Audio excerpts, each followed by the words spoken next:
Fala pessoal, eu estou de volta para mais um review da semana, um fim de semana bastante curtinho no FABR, né? Apenas 6 partidas. Eu já falei de uma, né? Cruzeiro e Rio Preto Warriors. Vocês podem voltar aí aqui no canal que vai ter lá um vídeo completo falando apenas sobre essa partida. Então vamos lá falar sobre esses 5 jogos que agitaram o país, mas antes não se esqueça, já se inscreve no canal, dá o like nesse vídeo, comenta também o que vocês acharam e compartilha aí com a galera do seu time, né, para saber o que cada um achou da minha opinião e também para comentar o que achou da partida como um todo. Então, bora lá.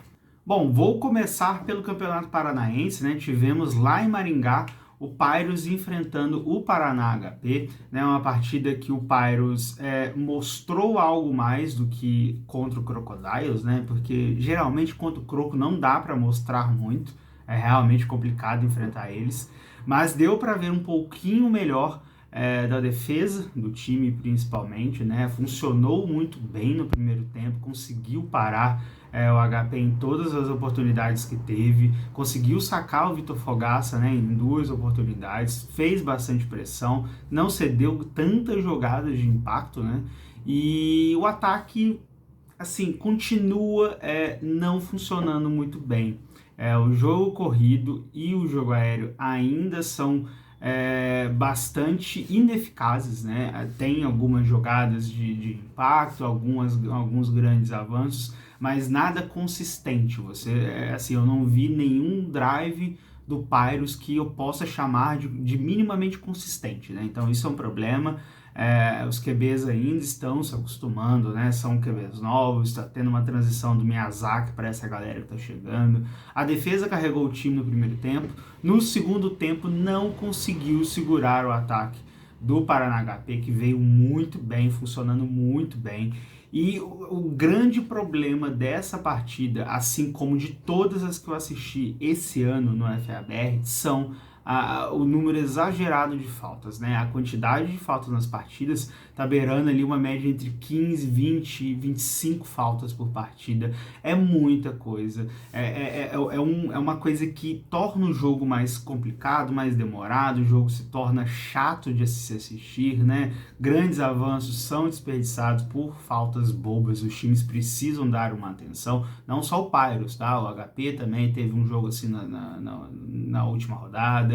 São Paulo tá acontecendo isso, Minas tá acontecendo isso, Rio Grande do Sul tá acontecendo, tá rolando no país inteiro uma indisciplina assim indiscriminada dos times e isso a gente precisa melhorar, que é uma crítica pro geral, não só sobre essa partida do Paraná HP e do Maringá Pyrus, tá? O HP do primeiro tempo foi o HP do Ponta Grossa Phantoms, sem funcionar muito bem no ataque, muito dependente do jogo corrido, né, com o quarterback não trabalhando muito bem no jogo aéreo, né, o primeiro tempo foi basicamente só o Vitor Fogaça que jogou, e no segundo tempo o time veio assim, totalmente diferente, né, o esporro no intervalo deve ter sido gigante, porque o HP, se eu não me engano, eu tenho certeza que os 3 primeiros drives consecutivos do HP no segundo tempo foram com pontuações, né? Foram 2 corridas do Vidal e uma do Bruno Oliveira, né? Nessas 3 em sequência. E a quarta, se eu não me engano, já era com o João Vitor no ataque. E também foi logo em seguida, depois de uma interceptação, né, do Cavriuca, e o time conseguiu, se eu não me engano, no quarto drive seguido no segundo tempo, conseguir pontuar. O time voltou muito bem, né? Os passes começaram a se encaixar, principalmente com o Vidal. O João Vitor também teve algumas boas jogadas, mas o ataque funcionou melhor no segundo tempo. O jogo corrido veio muito bem com o Sandler e com o Bruno, né? Bons avanços. A defesa do Pyrus acho que já não estava mais aguentando e as faltas minaram muito todas essas ações, mas o segundo tempo foi outro jogo com relação ao segundo. Paraná HP, para mim, no segundo tempo conseguiu mostrar uma evolução, é isso que a gente quer ver do HP. A defesa continua dominante, continua sendo a peça principal do time. Eu acho que se o HP tem uma possibilidade de avançar, de ir mais longe, a defesa ainda é a principal arma, mas o ataque ainda precisa dar saltos, né? Principalmente no jogo aéreo. O jogo corrido já se mostrou muito bom, mas o jogo aéreo e a proteção ao QB também precisa melhorar, mas já foi bom ver uma evolução nesse Paraná HP. Continuando no Campeonato Paranaense, na parte da tarde tivemos a vitória do Londrina Bristolbacks contra o Curitiba Lions e finalmente eu não ziquei o Bristolbacks, né? Passei a temporada passada inteira sem nenhuma intenção de fazer isso, apostando no time e o time, né, perdendo ali no segundo semestre, mas foi uma boa partida do Londrina, é uma partida muito, mas muito consistente defensivamente, no ataque e nos special teams.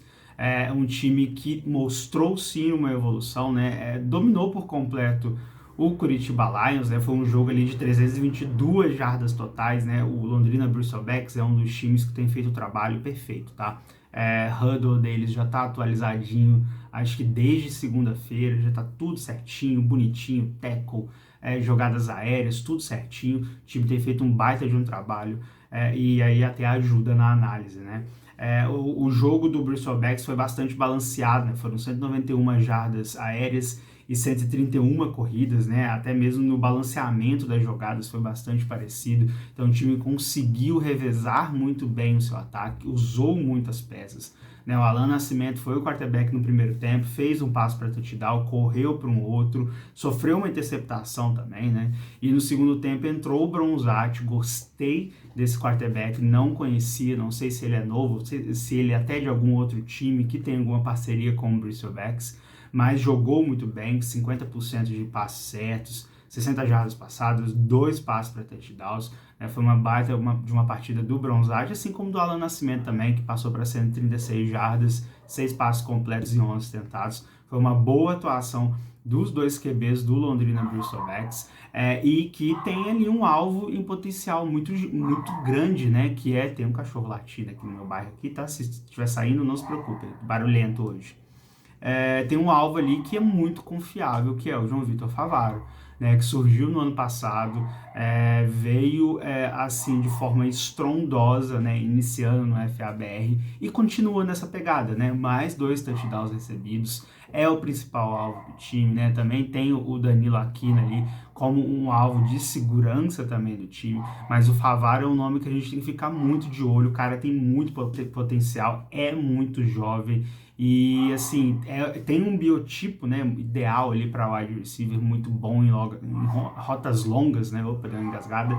E o jogo corrido também funcionou consideravelmente bem, né? Tive muita gente correndo, muita gente correu mesmo. O time, eu tô vendo aqui, foram 7, 8 jogadores que correram ao longo da partida, né? O time conseguiu variar bem suas jogadas e o Curitiba Lions conseguiu fazer pouco novamente, né? É um time que ainda ofensivamente deixa muito, mas muito a desejar e tem na defesa a sua melhor parte, o melhor da equipe é a defesa, mas é como eu sempre falo, né? Ataque que não fica em campo e deixa sua defesa toda hora em campo, a defesa acaba cansando e não consegue mostrar o seu potencial, e é isso que aconteceu com o Lions em mais uma partida, que eu considero até o nível dos times mais ou menos parelhos, né? O Londrina Bristolbacks um pouco acima, mas novamente o Curitiba Lions peca no lado ofensivo e não consegue pontuar, não consegue avançar com qualidade, com consistência, assim como eu falei do Pirates,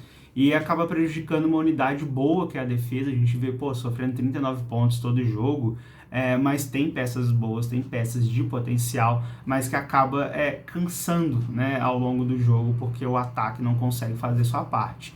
Mas, e aqui novamente uma partida extremamente faltosa, tá? Foram 17 faltas, foram quase 160 jardas de faltas dos dois times. Novamente, a parte técnica dos dois times, assim como na partida anterior, falhando demais. E, bom, Londrina Bristolbacks com 2 vitórias, está muito encaminhado nessa primeira fase do Campeonato Paranaense, e o Curitiba Lions com 2 complica bastante. E agora vamos ver como que vai ser as próximas rodadas lá no Paraná.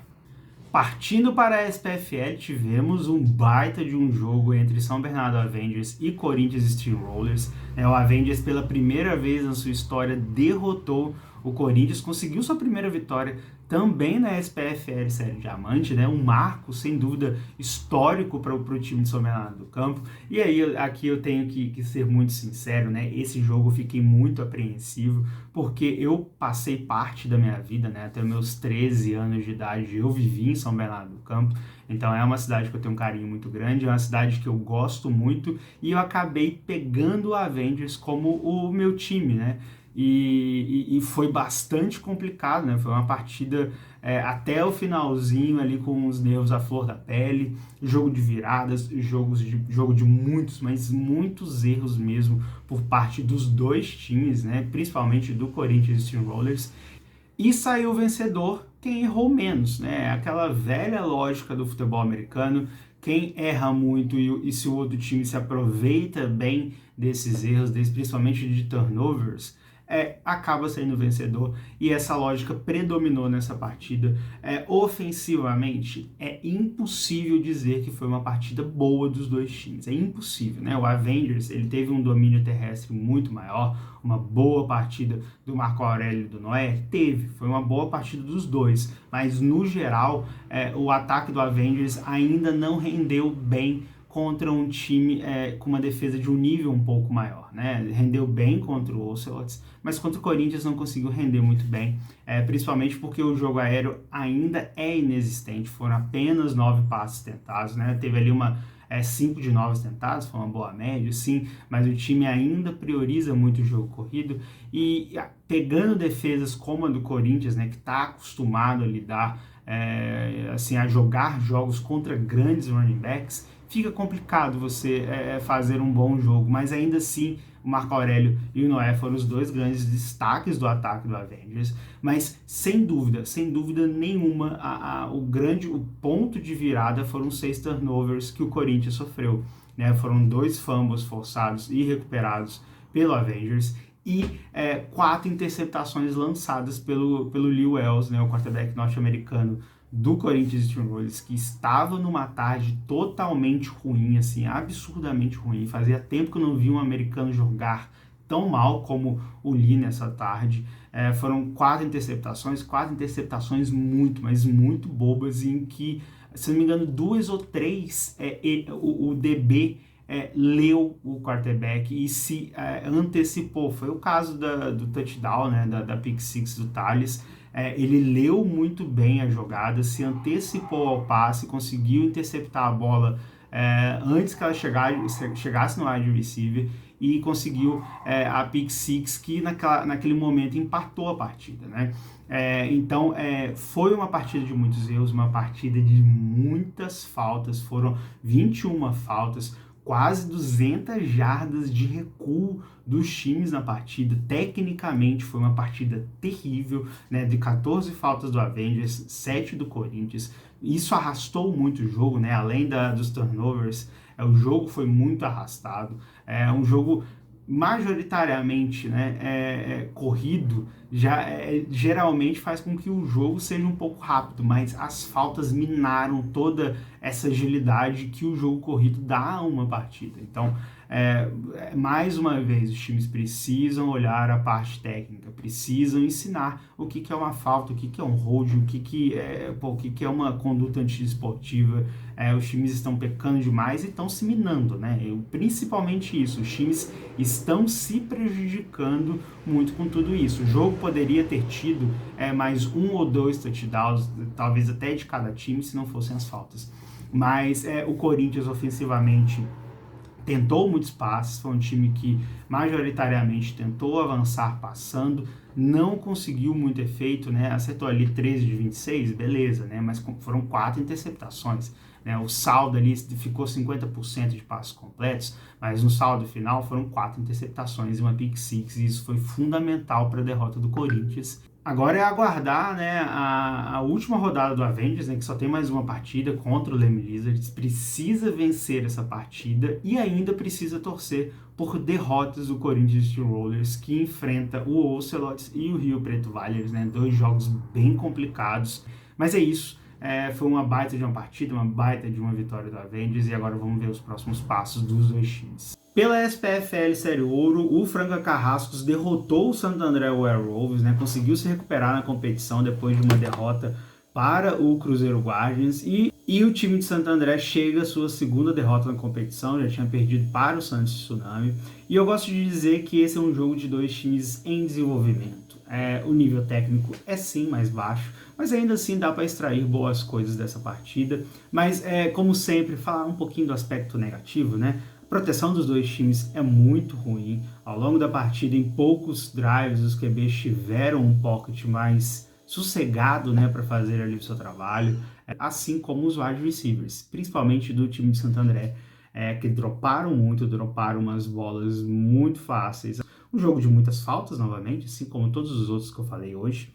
É um jogo em que a parte técnica não foi muito boa, mas vale destacar a atuação do João Vitor quarterback do Franca Carrascos, mais uma vez, conseguindo levar o time à pontuação, né? Tava perdendo por 7-0 após um passe do Iago para o Pio, estava 7-0 para o Werewolves, e o João Vitor conseguiu capitanear o time até a endzone, né? Fez um passe de cerca de 40 jardas para o wide receiver, que fez uma rota muito boa. Na sequência, o João Vitor conseguiu encaixar boas corridas, muitas faltas, o time recuou bastante, até que o João Vitor conseguiu encontrar o Bruno para um passe de, sei lá, de 30, 20 jardas mais ou menos, e que o time conseguiu encostar no placar, e aí o João Vitor colocou literalmente a bola debaixo do braço, foi para a conversão de 2 pontos, correu, enfrentou o Tecos, é um jogador bastante interessante. Fiquem de olho, só 21 anos de idade, é um cara alto, um cara forte, um cara que tem uma técnica legal, ainda precisa daquela lapidada de fato para ser um bom QB, mas é um prospecto muito interessante. E o Franca venceu, ainda está vivo na competição, né? A vida não é fácil na SPFL Série Ouro, mas o time se recuperou, tem boas peças, tem bons nomes e eu acho que ainda tem alguma chance aí para chegar em playoff. Para finalizar a rodada, tivemos Mocha Destroyers e Corsários pela SPFL Série Prata, um jogo de um torneio de desenvolvimento. Então, novamente, assim como a partida anterior, o nível técnico esperado ele é mais baixo, sim, mas com relação à partida do Carrascos e o Werewolves, foi melhor. Os dois times tiveram menos erros gritantes, né? Lógico que o ataque do Corsários não conseguiu se desenvolver muito, acertou mais passes, por exemplo, do que o time do Mocha, que o único passe que converteu, que conseguiu conectar, foi uma falta, então, né, a recepção foi anulada, então ao longo da partida foram vários passes tentados, foram poucos passes tentados na realidade, e nenhum passe completo de fato. Então o time preferiu priorizar o jogo corrido, né, correu muito bem, conseguiu ótimos avanços, seja com os seus running backs, principalmente ali com o Princesa, já é um destaque do time e ali de São Paulo já faz um tempo, como com o quarterback João Lobo, né, que estava no Palmeiras Locomotives de Desenvolvimento no ano passado, né, jogou a D2 pelo Palmeiras, fez até bons jogos, 4 corridas para touchdown naquela competição, e novamente, né, foi fundamental para a vitória, conseguiu 2 boas corridas